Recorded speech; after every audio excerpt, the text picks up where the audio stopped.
Nandito na si Tropa! Hi ka-Upwords! Ngayon ay sabay-sabay naman nating alamin ang proseso ng paglalagay ng video effects sa CapCut. Una nating alamin, filter. Ito ay epekto na kayang baguhin ang taglay na emosyon at atmosfera ng isang video. Ang tanong, paano ang gumamit ng filter? Number 1, i-click ang video clip na nais mong baguhin gamit ang isang filter.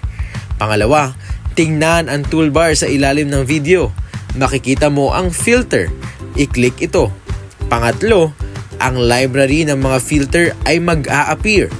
I-scroll mo ito upang makita ang iba't ibang uri ng filter. Pang-apat, piliin ang filter na pinakabagay sa mensahe ng iyong video. At pang-lima, i-adjust ang lakas ng filter depende sa inyong kagustuhan. Paano naman maglagay ng text at tiles? Number 1, sa ibabang bahagi ng screen, piliin ang text at pindutin ang add text. Number 2, ilagay ang teksto na nais mong idagdag sa video. Number 3, pumili ng style upang baguhin ang font, kulay, stroke at iba pa. Maaari kang magdagdag ng mga preset na animated text sa text templates. Yehey!